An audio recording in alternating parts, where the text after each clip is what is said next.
Abra a sua Bíblia em Êxodo capítulo 20.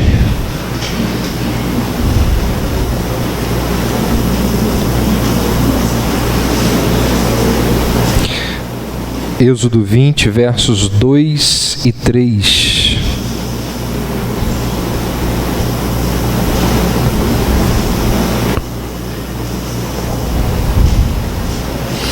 Dizem assim: Eu sou o Senhor, teu Deus, que te tirei da terra do Egito, da casa da servidão. Não terás outros deuses diante de mim. Vamos orar?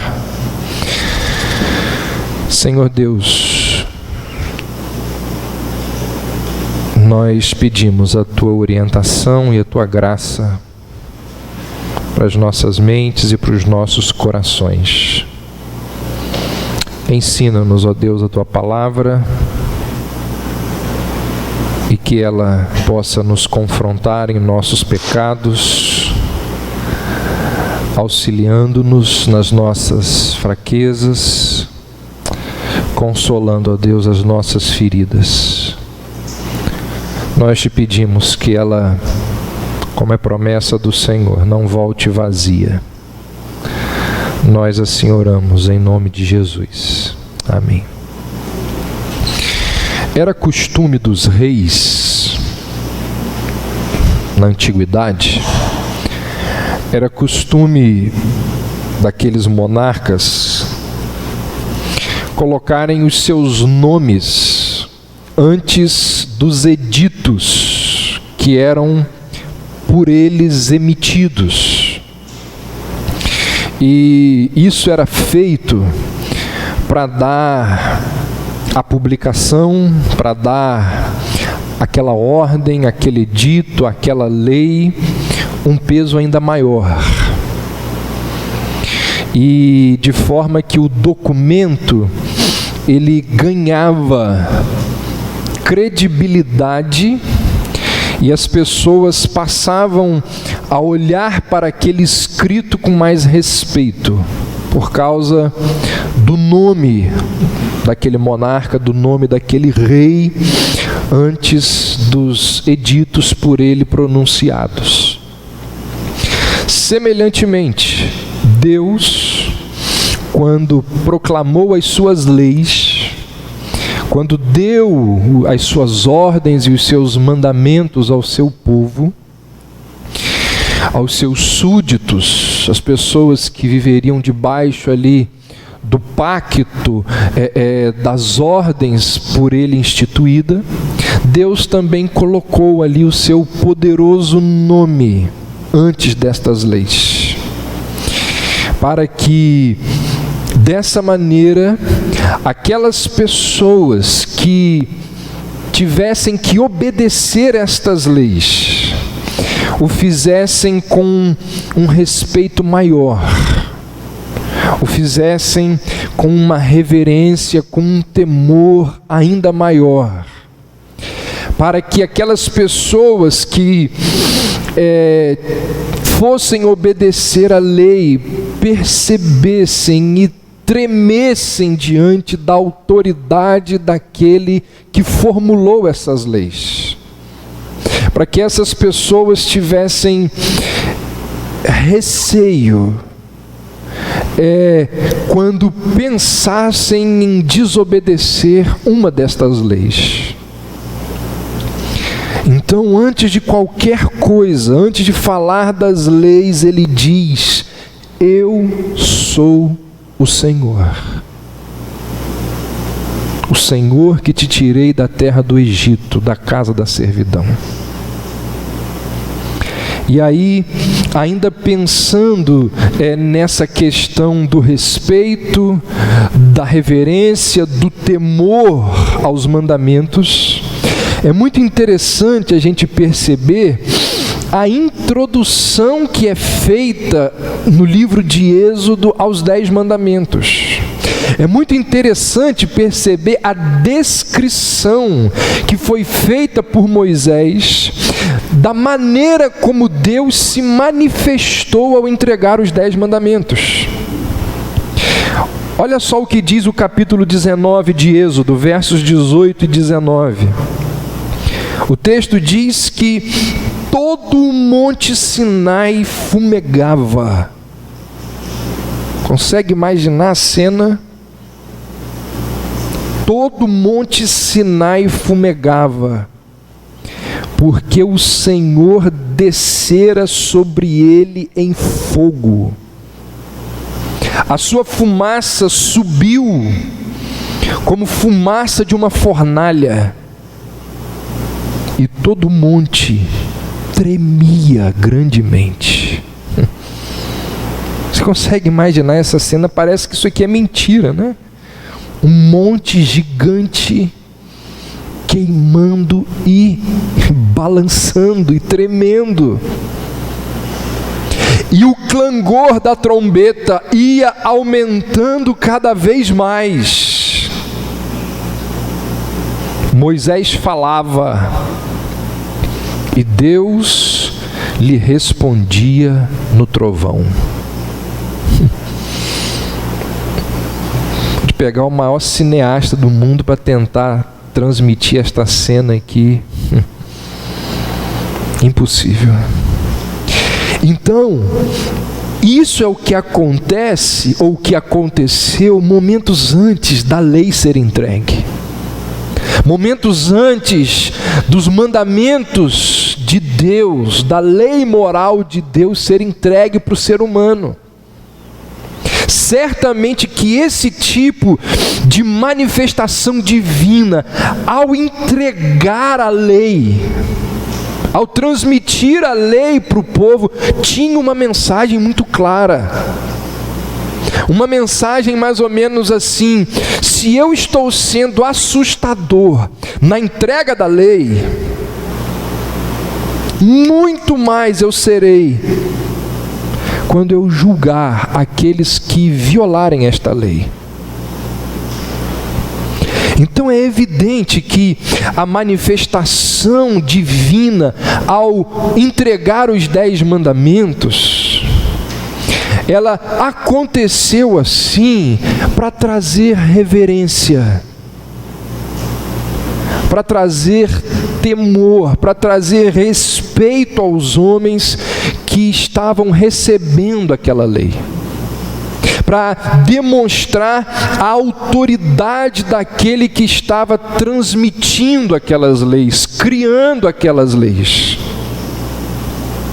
O texto bíblico diz que quando o povo visualiza aquilo, quando o povo percebe aquela manifestação divina, eles correm até Moisés e dizem: rogue a Deus pelas nossas vidas, clame ao Senhor pelas nossas famílias, seja o mediador entre Deus e nós, para que Ele não nos destrua.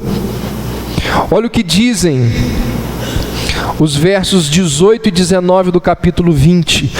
Todo o povo presenciou os trovões e os relâmpagos e o clangor da trombeta e o monte fumegante.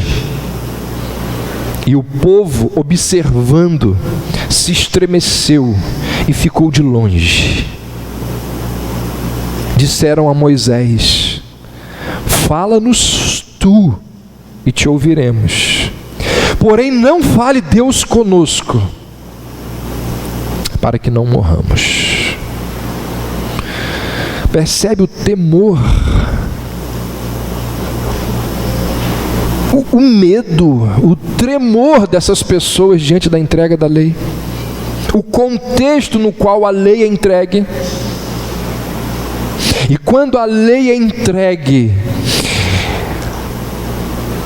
a primeira lei, a mais importante de todas, como nós já vimos, porque os outros mandamentos, eles são consequência de descumprirmos o primeiro mandamento. O primeiro mandamento, Deus vira-se para o povo e diz assim: não terás outros deuses diante de mim, não terás. Irmãos, como nós temos visto nesses últimos 4 domingos, a idolatria, ela possui muitas faces, muitas faces. É impressionante a quantidade de ídolos que existe no nosso coração. Ela pode adotar uma infinidade de formas, segundo o grau de ignorância ou de conhecimento, não importa.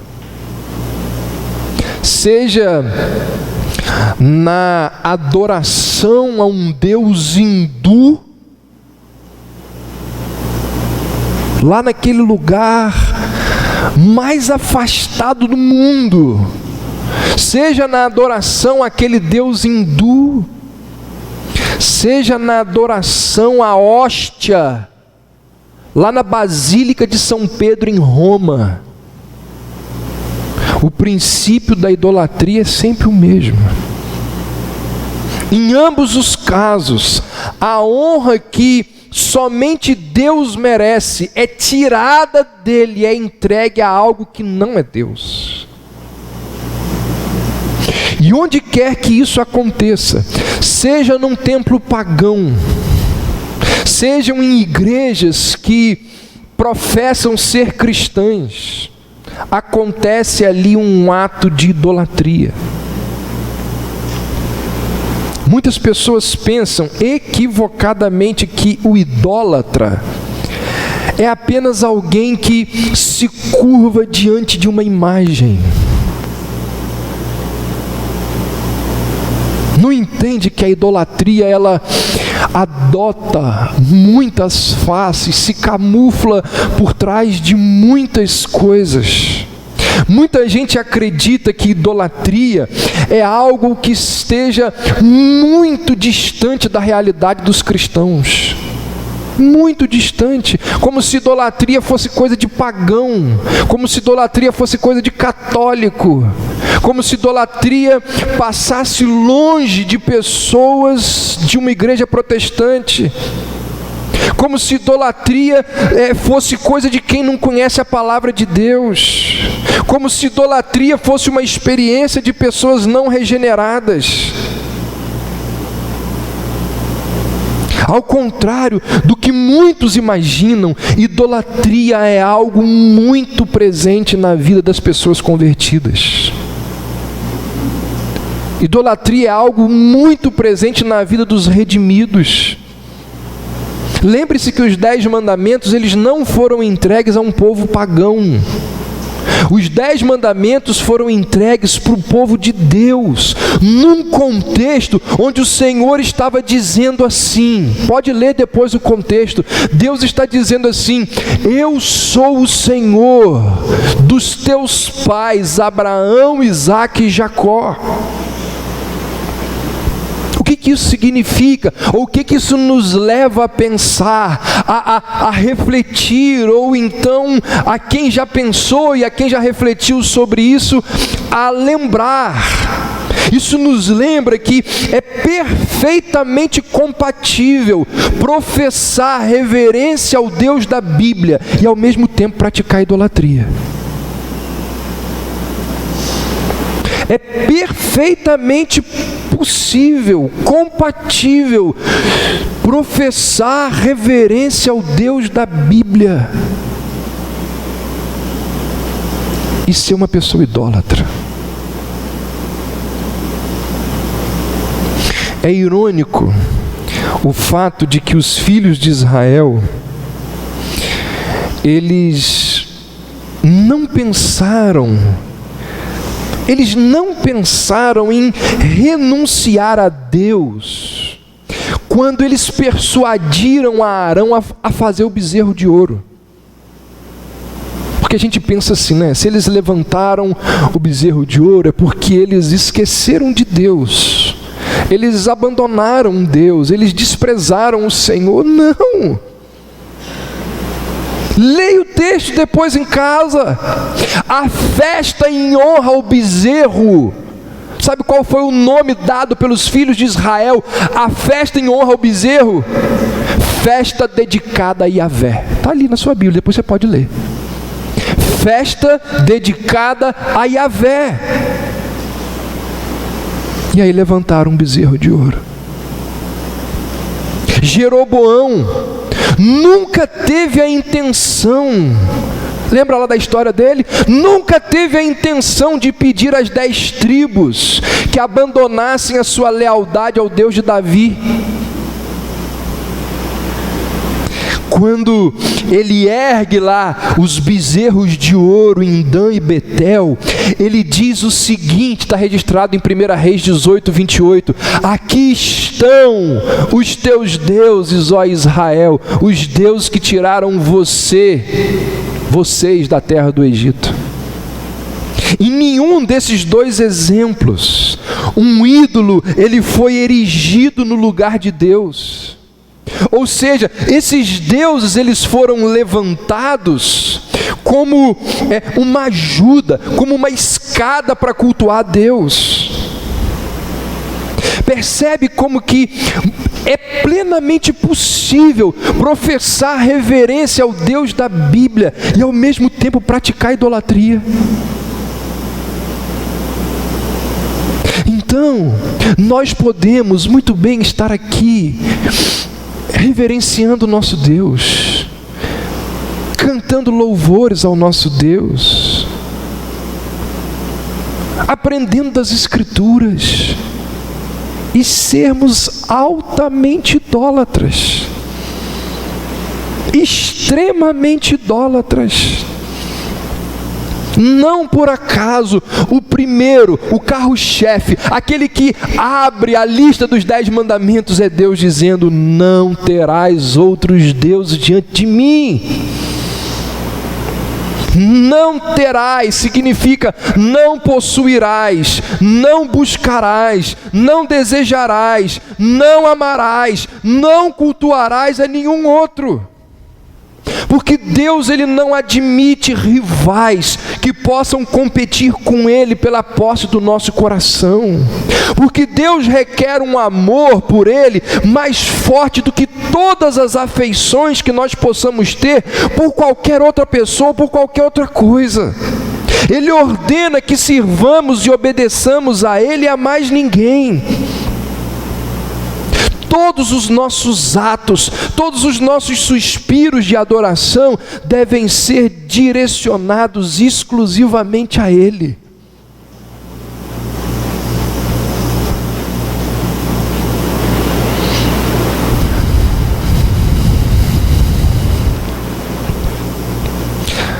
O Catecismo de Westminster, você pode acompanhar aí, diz assim: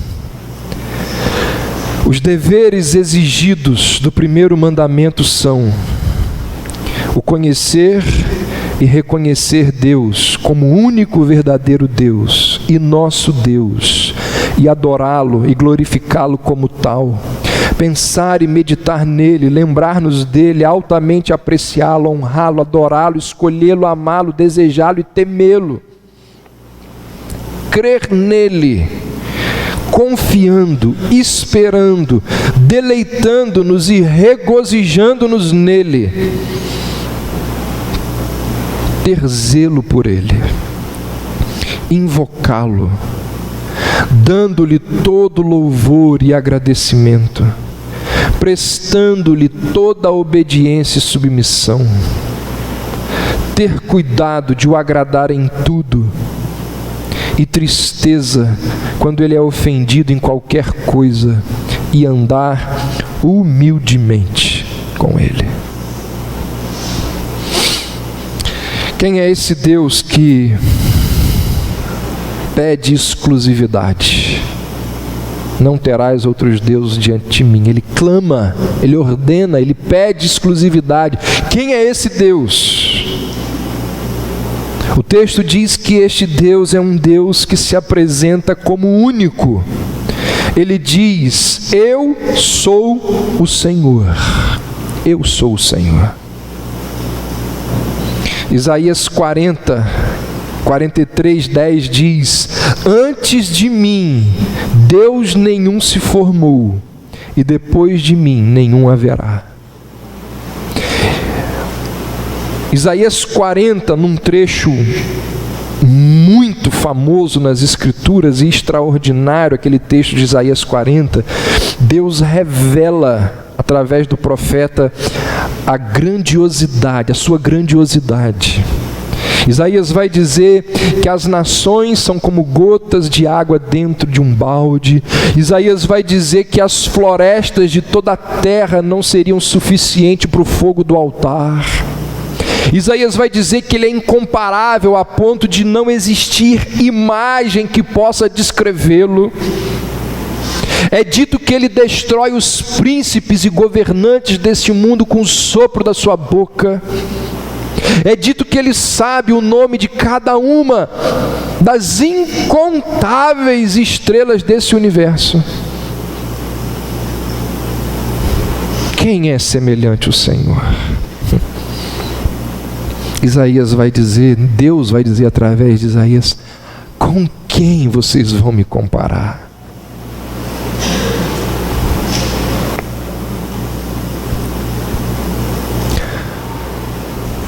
O universo que possui, segundo os cientistas, 93 bilhões de anos-luz, 93 bilhões de metros quadrados de anos-luz. O que é isso? O que é isso? E Deus é superior a todas essas coisas. Quem é semelhante ao Senhor? O texto também nos diz que o Deus que exige exclusividade, que se apresenta como único, Ele é um Deus pessoal. Eu sou o Senhor, o teu Deus.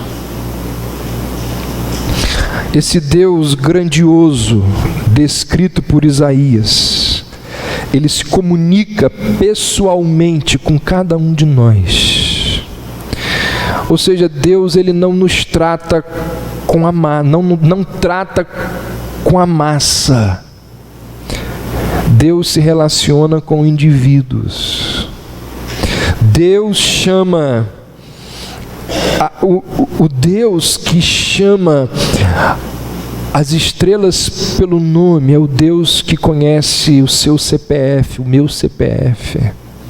O Deus dos 10 mandamentos, Ele é pessoal, Ele é individual. É interessante notar que, quando você vai lendo o livro de Êxodo, até o capítulo 20, Deus falava com o povo na segunda pessoa do plural, vós. A partir do capítulo 20, ao apresentar os 10 mandamentos, Ele se revela de forma pessoal. O pronome deixa de ser plural e passa a ser singular. Os rabinos, existe um ensinamento nas escolas rabínicas, onde eles dizem que Deus, Ele se refere, ou melhor, os rabinos se referem a Deus, falando dele como o Deus de Abraão, o Deus de Isaac e o Deus de Jacó. Não é o Deus de Abraão, Isaac e Jacó. É o Deus de Abraão, é o Deus de Isaac e é o Deus de Jacó.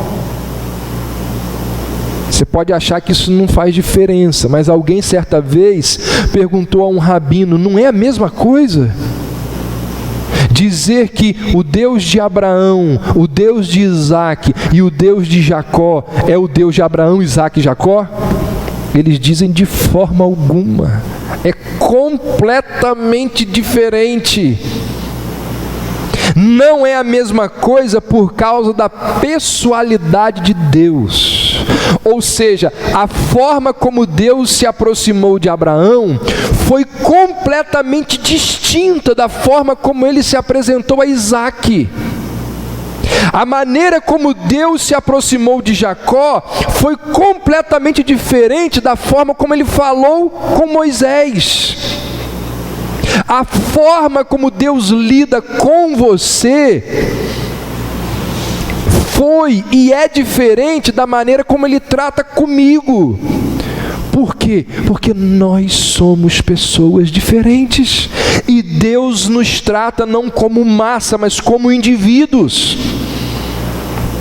Eu sou o teu Deus.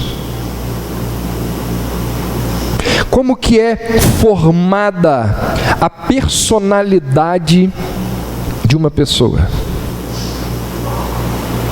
Isso é motivo de estudos ao redor do mundo até os dias de hoje. Mas existem pelo menos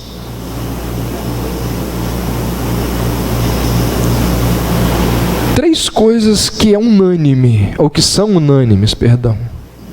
3 coisas que não há como negar. A carga genética que carregamos.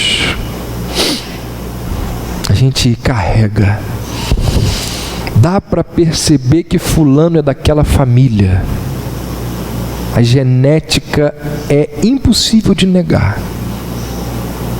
Pela carga genética que carregamos, pela educação familiar que tivemos e pelo meio social onde estamos inseridos. Se você tivesse a carga genética que você tem, nascesse na mesma família que você nasceu, mas se você nascesse, crescesse e vivesse na Suíça, provavelmente você não seria a mesma pessoa que é. Como é formada a personalidade de uma pessoa? Através dessas 3 características aqui. E aí, quando nós fazemos um somatório da genética com a família, com o meio social, nós temos ali a personalidade. E uma coisa impressionante nisso tudo: não há uma única pessoa na face da terra, nem mesmo gêmeos univitelinos, que tenham a mesma personalidade da outra pessoa. Não existe. Você pode morar na mesma casa, ter a mesma educação, ter as mesmas oportunidades, e ainda assim você não será semelhante àquele que nasceu, cresceu e conviveu com você. E isso acontece porque Deus, Ele é um ser pessoal. Ele nos criou de forma individual. Ele nos formou de forma individual.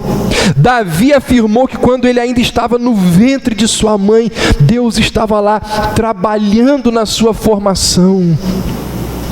Ele sabe quem você é, desde a constituição cromossômica que você teve. Eu sou o teu Deus. Como disse Agostinho, cuidas de cada um de nós, como se não tivesses mais nada para cuidar. Cuidando de cada um, como se único fosse. Eu sou o teu Deus. Foi por isso que alguns escritores sagrados, mesmo lá no Antigo Testamento, quando a revelação progressiva ainda não era assim muito clara, a ponto deles poderem verbalizar isso, mas alguns deles ainda foram capazes de se dirigir a Deus com muita intimidade, quando eles dizem: o Senhor é o meu pastor. Esse salmo foi escrito por alguém na sua intimidade, uma oração, quando ele disse: é meu. Eu não sei se é seu, mas ele é meu pastor. Tempos depois, certamente que a revelação já era muito maior, Paulo vai dizer aos crentes de Filipenses, ele diz: e o meu Deus suprirá todas as vossas necessidades em Cristo Jesus.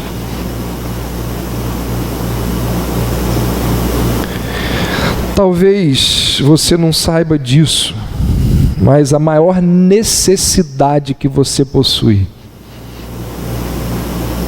a maior necessidade que um ser humano tem, é de um Deus.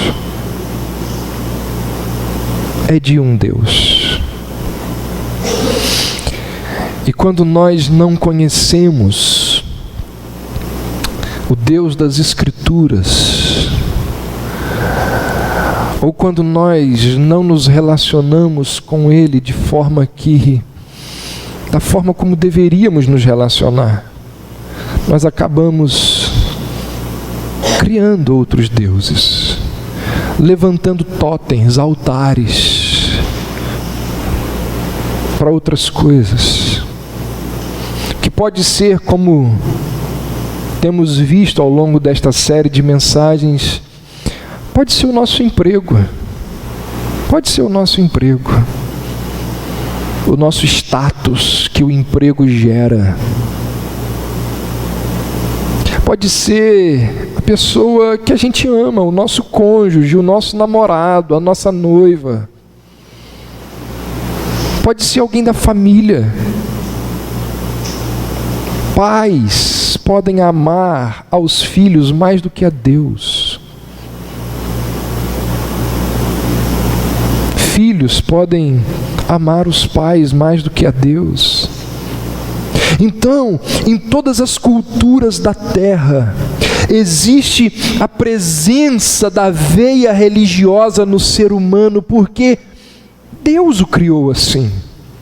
Salomão vai dizer que Deus colocou a eternidade no coração do homem, e o homem busca ansiosamente preencher esse vazio com as mais diversas possibilidades.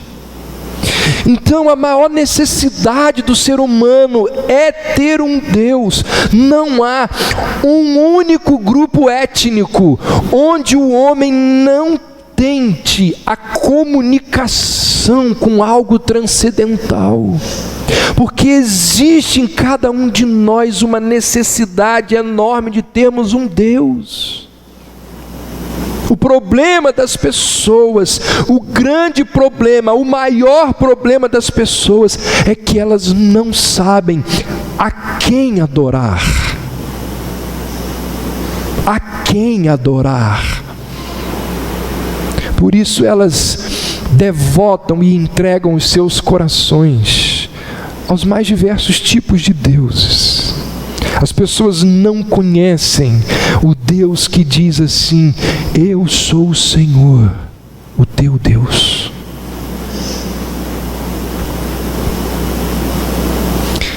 O primeiro mandamento ainda nos mostra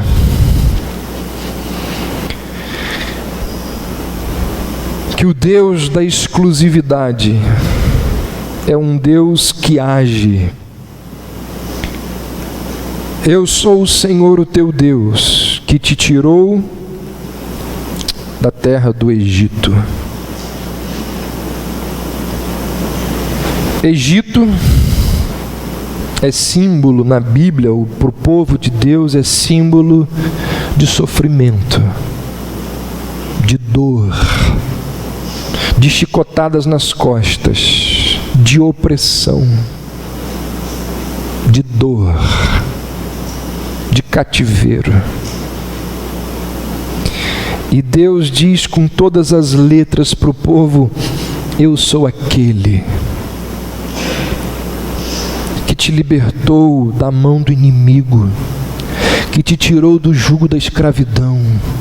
Eu sou aquele que acabei com o poder dos egípcios sobre vocês. O Deus que cremos, que é grandioso, que é pessoal, esse Deus é um Deus que age, que faz, que trabalha por aqueles que nele esperam, que faz por nós o que nós não temos condições de fazer. É o Deus que abre portas, é o Deus que fecha portas, é o Deus que nos conduz sem que a gente perceba que esteja sendo conduzido, é o Deus que é a nossa sombra, a nossa direita, é o Deus que está o tempo todo preocupado em nos guardar, em nos livrar.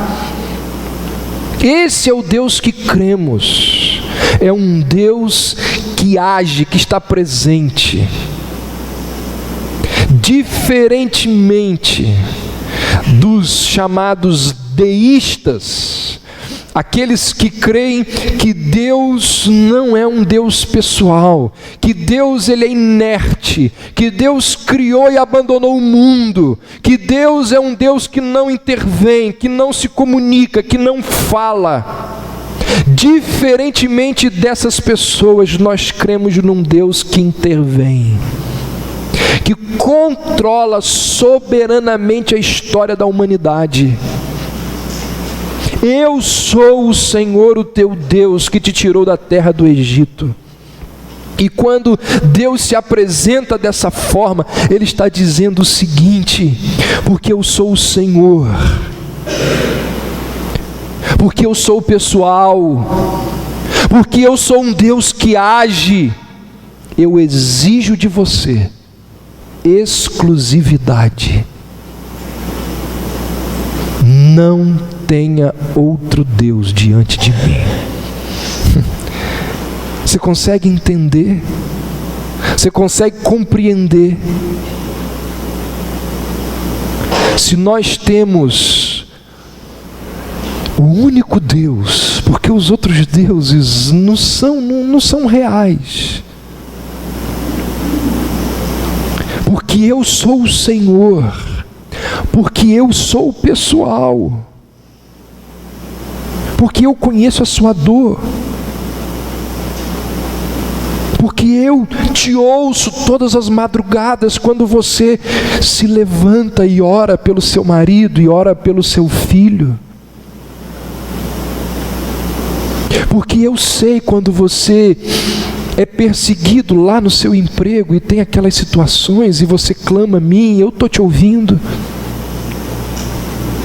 porque eu sou pessoal e porque eu estou agindo, talvez não no tempo que você queira, não da forma como você deseje, mas eu estou trabalhando na história, como um tapeceiro que tece fios, e as pessoas não conseguem entender o caminho dos fios, eu estou movendo a história, e movendo a sua história, porque eu faço todas as coisas, essas coisas por você, em você, eu exijo de você exclusividade. Não tenha outros deuses diante de mim.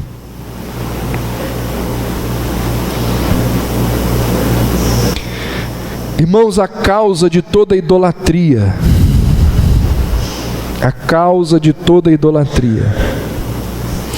é a corrupção do coração humano. Ou seja, o nosso coração, que se devotava a esse Deus que exige exclusividade, ele se corrompeu. Em algum momento da história das nossas vidas, ele se corrompeu. A idolatria, alguém disse, é como uma erva daninha, que, como terra sem cultivo, o coração está sempre disposto a produzir. É impressionante observar como que, desde o início da história, desde que o homem habita nesse mundo, a luta de Deus com o homem é para destruir a idolatria. Porque essa erva daninha que foi colocada dentro do coração humano, ela vai crescendo, crescendo, crescendo, e ela se manifesta das mais diversas maneiras. Então é interessante observar como que desde o início da história, a enfermidade congênita com a qual todos os filhos de Adão nascem infectados, ela vai se manifestando aqui, acolá, hoje, amanhã, mês que vem, e a gente...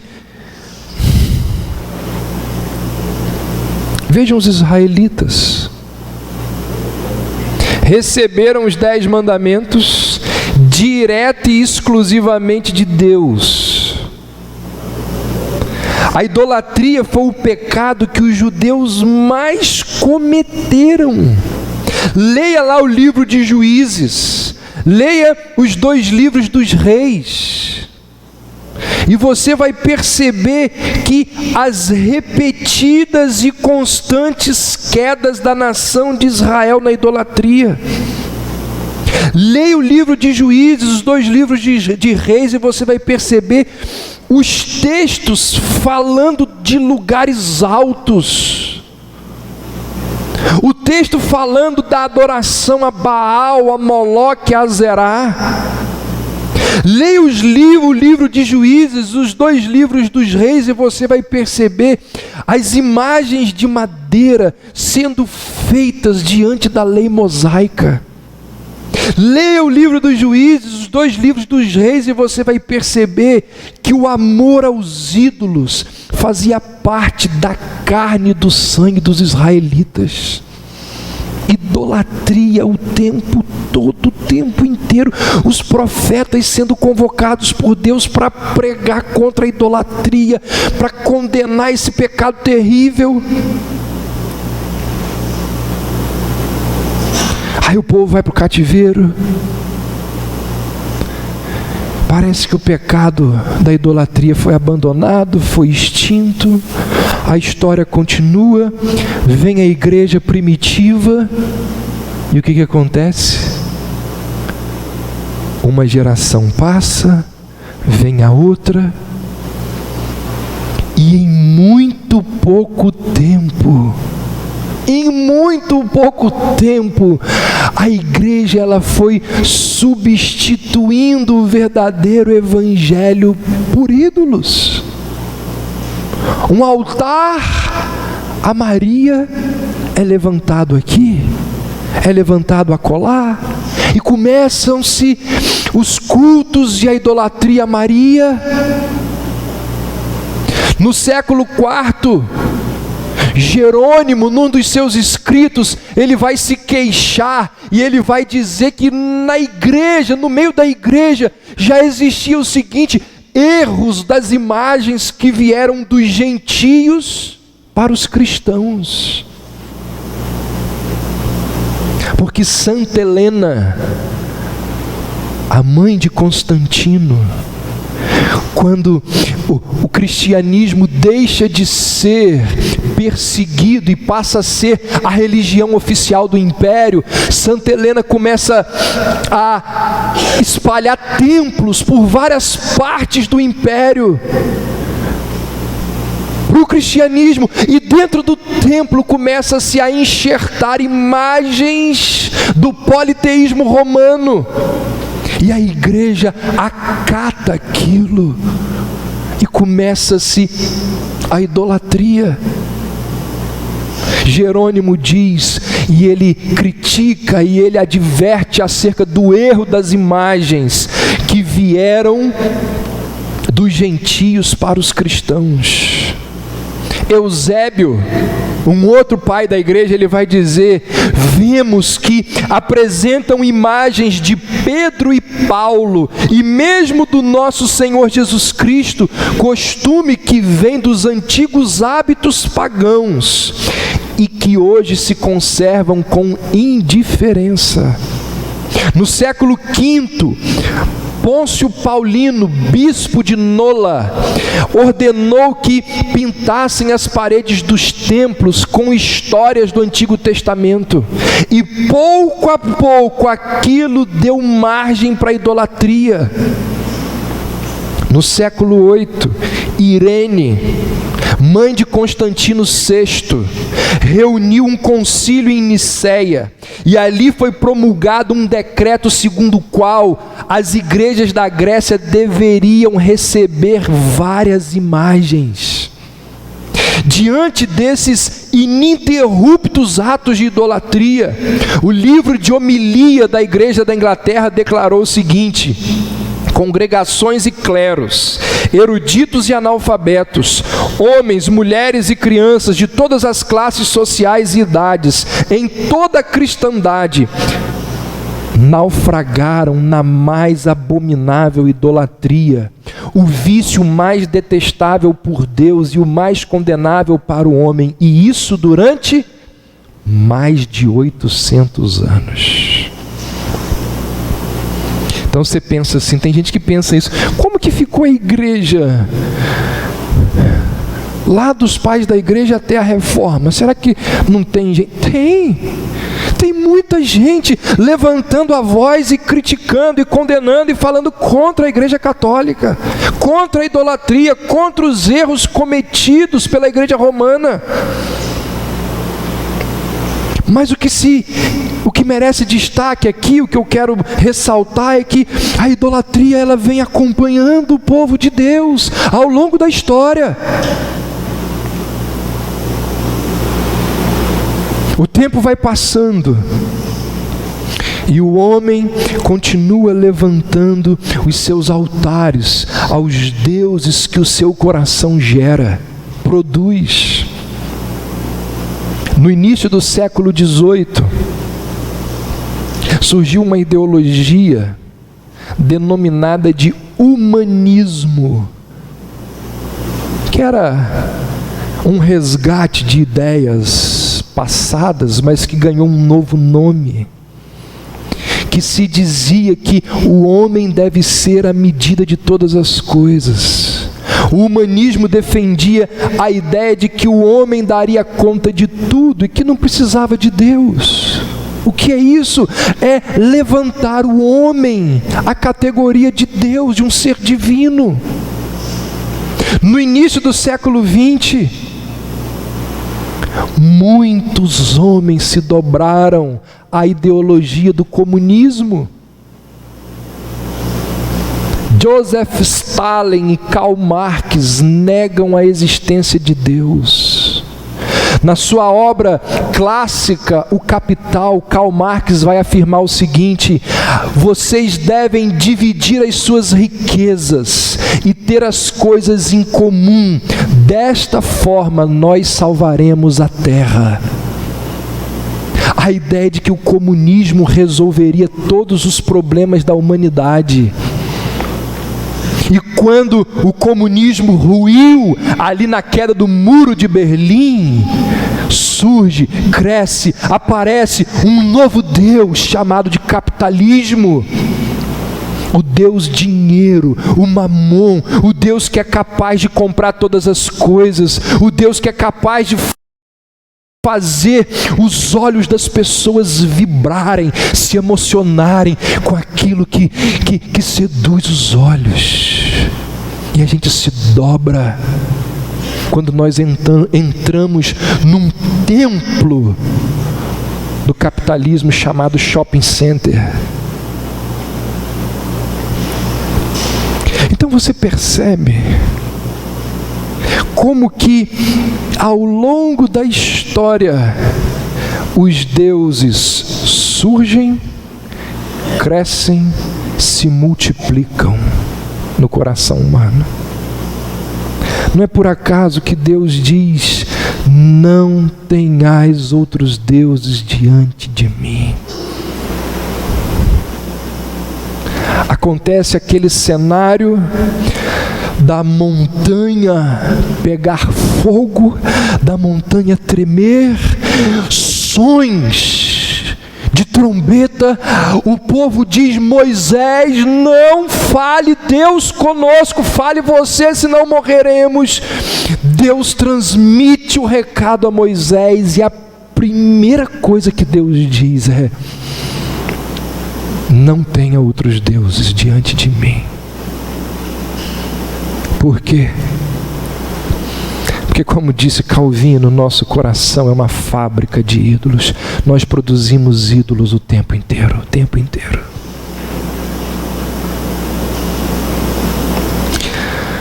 Em nossos dias, irmãos, talvez não exista nenhuma religião tão idólatra quanto o catolicismo romano. Talvez não exista nada tão idólatra quanto o catolicismo. Aliás, catolicismo romano está errado, né? Ou é catolicismo ou é romano. A igreja romana, ela possui uma idolatria formal, reconhecida e sistematizada. Invocam a Maria, invocam aos santos, utilizando uma linguagem que na Escritura é reservada apenas à Santíssima Trindade. A forma como eles falam de Maria e dos santos é uma linguagem exclusiva para a Trindade. Inclinam-se diante de coisas materiais e atribuem a elas um poder e uma santidade completamente alheios à palavra de Deus. Fazem com que homens ordenados sejam mediadores entre Deus e os homens, roubando de Jesus Cristo o ofício dele de sacerdote, atribuindo a esses homens uma honra que nem os apóstolos e nem os anjos tiveram para si. Repito, possui uma idolatria formal, reconhecida, sistematizada. Adoram a Maria, adoram aos santos, adoram as imagens, adoram as relíquias, adoram aos sacerdotes.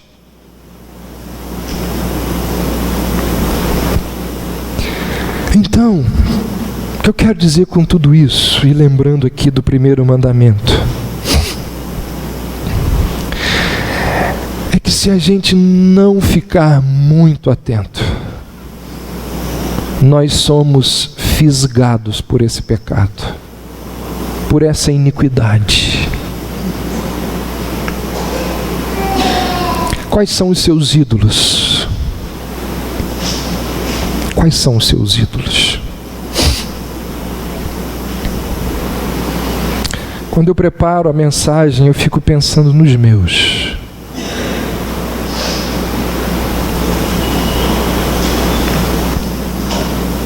E quando você ouve, você deve pensar nos seus.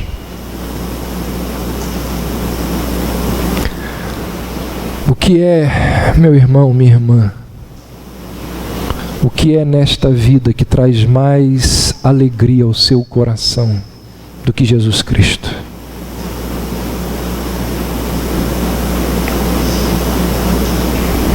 Será que Jesus Cristo é realmente o maior amor da sua vida? Será? Quando Deus diz, não terás outros deuses diante de mim, Ele está dizendo assim, ó, eu te basto.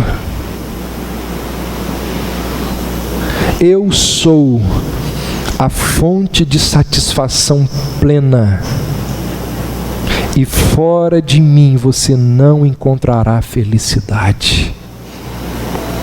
Lembram do que nós aprendemos há 2 semanas atrás, quando estudamos o livro de Ageu?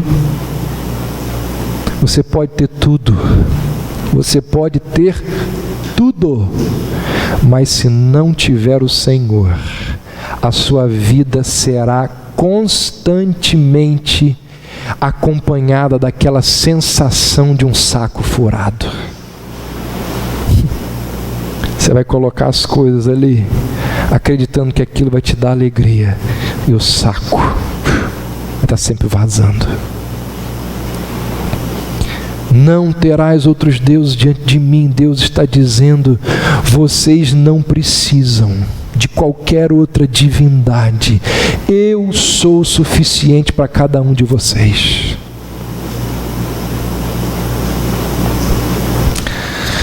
Quando que a idolatria vai ter fim? Se ela nunca teve fim, a idolatria só vai ter fim, diz a Bíblia, quando Jesus Cristo voltar.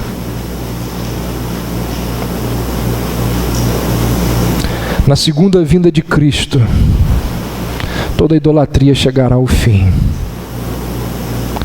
Nesse momento da história, se cumprirá a profecia de Isaías 2,18, quando ele diz: os ídolos desaparecerão para sempre. Nesse momento, se cumprirá a profecia de Miqueias, quando Deus diz: destruirei as suas imagens esculpidas e as suas colunas sagradas, vocês nunca mais se curvarão mais diante das obras das mãos humanas. Na segunda vinda de Cristo, chegará o momento em que a profecia de Sofonias acontecerá, quando Sofonias diz assim: o Senhor destruirá todos os deuses da terra. Nesse momento se cumprirá a profecia de Zacarias, quando Deus diz: eliminarei da terra de Israel os nomes dos ídolos e eles nunca mais serão lembrados.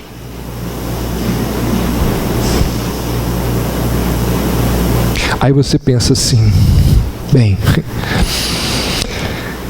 se só vai acontecer quando Jesus voltar, e se eu tenho mais 40 anos de vida, quantos ídolos eu vou honrar e me dobrar ao longo desses 40 anos?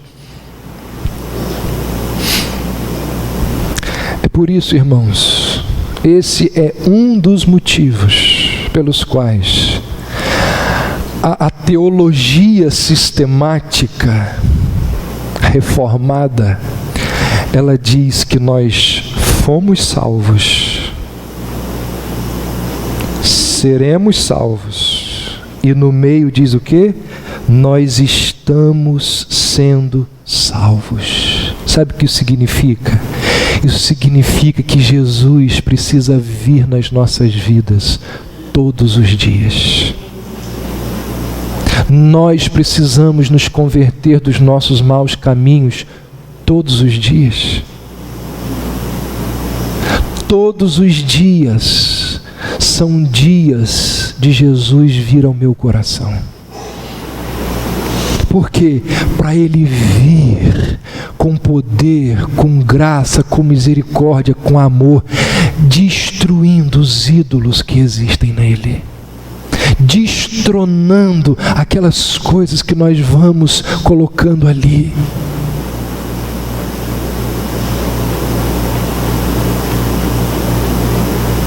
Que Deus nos ajude a